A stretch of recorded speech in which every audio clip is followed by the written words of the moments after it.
반갑습니다. Little homage there to Boston. Beantown. I'm originally from New Hampshire, and we don't really have any real cities. It's mostly just trees and cows in New Hampshire. So our main teams for pro sports, we always rooted for the Boston teams, so I'll always have a soft spot for the Celtics. Even though I live in Florida now, my home is in Florida, so the Heat is doing really well. But who is not doing really well are South Korean uh, banks and insurance companies today. If you don't know, yesterday there was a big cyber attack on the systems in certain large banks here in South Korea and insurance companies. And in some cases, it shut down their systems for the day, and no one had access to their money through ATMs or anything like that. Now, that's really surprising.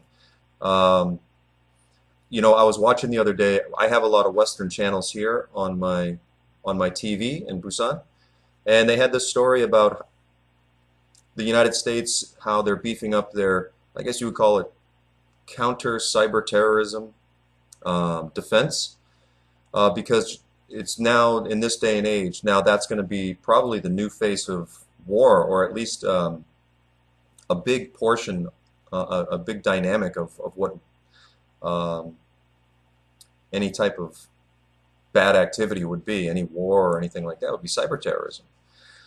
Well, Korea got hit yesterday, and the news came out today that the IP addresses that the attacks originated from China, which is interesting on one hand, but on the other hand, it is not surprising. The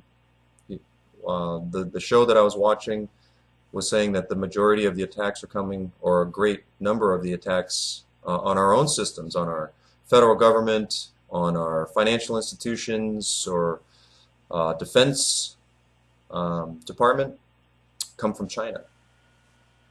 And they got through in Korea, which is a little disheartening because I have my money here, at least the money that I've made teaching. And I'd hate to see anything happen to that, or to any of the other foreigners that come here and they have money. I'd hate to see if something happened to that, because we have to put up with a lot of bratty kids sometimes just to save a few bucks. But it's interesting, again, here we are, and now China is in the picture with all of this hubbub. And on the one hand, you have the whole situation that's going on up at the border, saber rattling, and all this military activity, and talks with the UN and things like that. And then you have this cyber attack. I don't know if they're related in any way. Maybe they are. Maybe it's government funded. Maybe it's just some renegade groups doing it, but we'll never know. But hopefully Korea has an answer for that. Thankfully, nothing has really happened to the United States that has been too damn. I shouldn't say nothing has happened, but our systems haven't been shut down. So this comes as a surprise to me, especially since South Korea has companies like Samsung, who have, I think, the largest IT uh, sub companies in the world in terms of like creating software and things like that. So hopefully somebody has an answer for all this, because I'd hate to see it happen again. But everything has just taken another direction here with this. Uh, I mean, the whole world is changing, and so this is going to be a new issue with attacking systems and viruses and all that kind of fun stuff, shutting down financial lines and all that. So hopefully there's an answer for that. And now today we have these B-52 bombers flying practice routes throughout South Korea. So things are getting fun and interesting here. It's going to be. I'm kind of piqued to see what happens in the coming days, weeks, months. But I made a few videos here, and a lot of them are surrounded.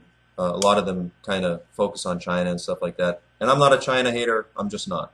Um, my brother works for a Chinese company in Atlanta, and hey, they're doing great.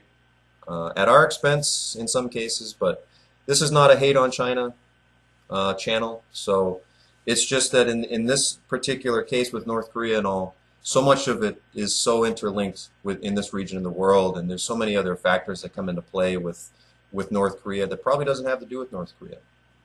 But some of my other videos, some people mentioned some other media outlets, and I'd like to hear about some more and what they're saying about all this and what their angle really is. Are they neutral? Are they one side, the other side?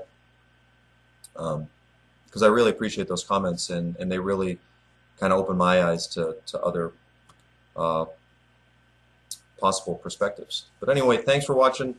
Hopefully we can just have some peace and quiet here on the Korean Peninsula and not have to worry about these things anymore. And hopefully they don't touch my money, because if they do, then I may have to personally go up there and backhand that chubby dictator up there. Anyway, thanks for watching. I'll see you next time. Peace.